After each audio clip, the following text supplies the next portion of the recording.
Let's be honest, platinums are the bread and butter for us trophy hunters. They are the final reward for finishing a game.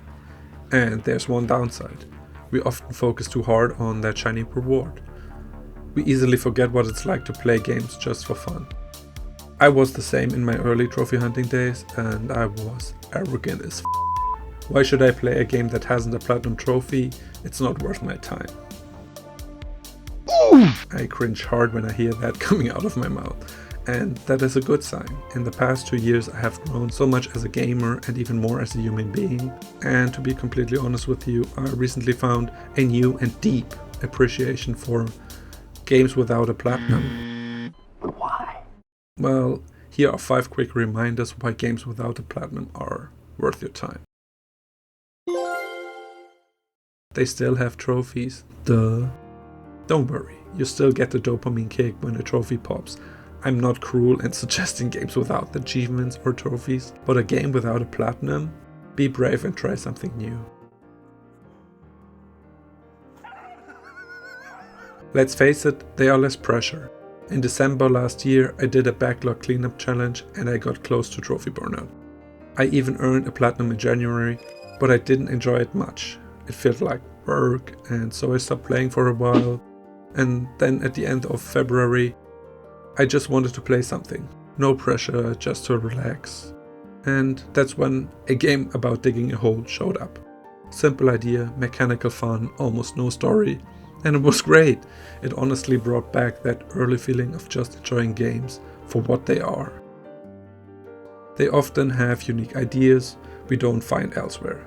Small studios, smaller budgets, but way more creative freedom. Weird mechanics, strange visuals, fresh ideas you don't get in AAA games.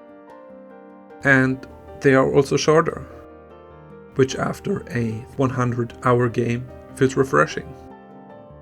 A clean reset for your trophy mindset. And they add a new color to your gaming experience. Shooter fans, open world fans, Souls fans, we all benefit from something different in between.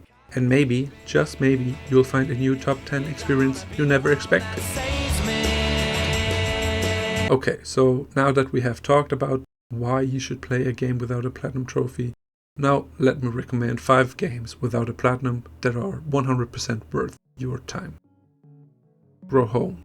I recently completed Grow Home and I was surprised by how much I enjoyed it. You are a little robot that tries to reach your spaceship by growing a huge plant to space.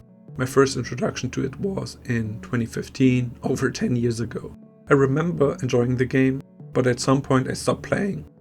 When I returned to it in April 2026, I was surprised by how close I was to finishing the story. And the cleanup was also fun. There are some challenging trophies, but nothing wild. Even I finished the challenging part in 1 or 2 sessions. That was very quick.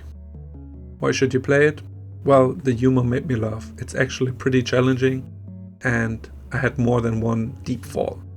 But that made the experience more satisfying. And you can play it with your children. Let me know in the comments, do you play video games with your child? And last but not least, nothing is missable. Yes! Grow Home feels like childlike curiosity and freedom, until you realize how much of it is just you alone figuring things out. And that feeling, Far Lone Sails takes it and strips everything else away. Far Lone Sails. Imagine the world has gone to shit. You are alone. And you have one goal: to reach the coast. And the only way to get there is by a big-wheeled vehicle with a sail on top. You are the captain, the helmsman, the navigator, the engine crew, the cargo officer. The success of your mission depends on you. Why should you play it? It's a short but intense experience. The game can be finished in less than 2 hours. The unconventional vehicle is fun to drive and brings also unique challenges with it. Alright, enough silence and existential crisis. Let's do the exact opposite. Far Cry Blood Dragon. Welcome to the future. As a hater of overstimulating visuals, in this case the over-the-top neon colors, I didn't think I would enjoy this game as much as I did. But why did I even play a game when I don't like the visuals and the game has no platinum? Well, I enjoyed Far Cry 3 a lot. Far Cry Blood Dragon is a standalone DLC based on the core of it, but it turns everything on its head. I mean, you hunt blood dragons with a bow.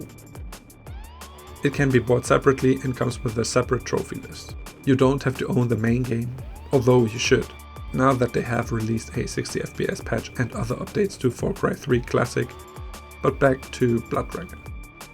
Why should you play it? At first, I was very skeptical, but the tutorial already erased all my doubts. It made me laugh out loud. In short, the game is a parody on 80s action films, one-liners, an over-the-top story, and a big focus on nostalgia. The flow of the game, upgrades, progress, gunplay, etc. feels just right. It's well balanced and a lot of fun. Playtime is rather short, so a couple of sessions will do the trick to earn all the trophies. If you want a good time and have even the slightest connection to the 80s, play it. And if you happen to be younger, give it a try and see what culture was like back in the days. Far Cry Blood Dragon is a good time through and through. It throws everything at you. Explosions, neon, chaos. But when all of that fades, what's actually left? Gone Home is the answer to that question. Speaking of nostalgia, I grew up in the 90s, a time before phones were smart or even mobile. The internet was still in its early days. We spent time outside riding bikes and building forts in the woods. Back at home, we would grab some food and a VHS tape to watch the newest episode of our favorite TV show. No instant messages, no smartphones, no Google Maps. Good times, simpler times. Well, Gone Home plays with that. The premise of the story is simple. It's 1995, you come home after a year abroad and nobody's home. It's nighttime and it's stormy. A house full of mysteries, closed doors and one goal. To find out what the hell happened here. Why should you play it? Well, the atmosphere is peak. I still crave that feeling that Gone Home gave me when I first played it. The soundtrack from Chris Remo is one of the best soundtracks I have ever listened to.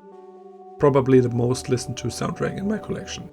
The story is told in an engaging way and progress towards the truth feels meaningful. And before you moan, yes, mechanically it's just a walking simulator, but it's one of the best experiences with emotional ups and downs. Do yourself a favor, explore the house and read the text you find and uncover the mysteries of a family in the 90s. Pro tip, best experience in the evening or at night with a cozy blanket and a cup of your favorite hot beverage. Trust me, Gone Home is as grounded as it gets. It still leaves one important question behind. What does reaching the end of something really magical feel like? And no game I've played captures that better than Journey.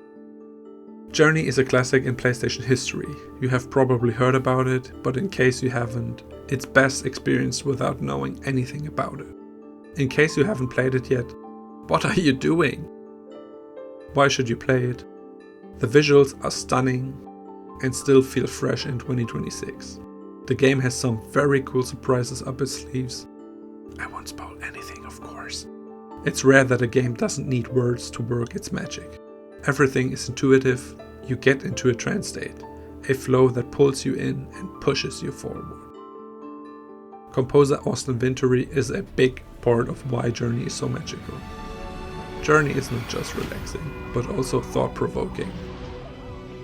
And now it's your turn. Which of these do you want to check out? Let me know in the comments. Hi, I'm Score. If you enjoy my content, consider subscribing.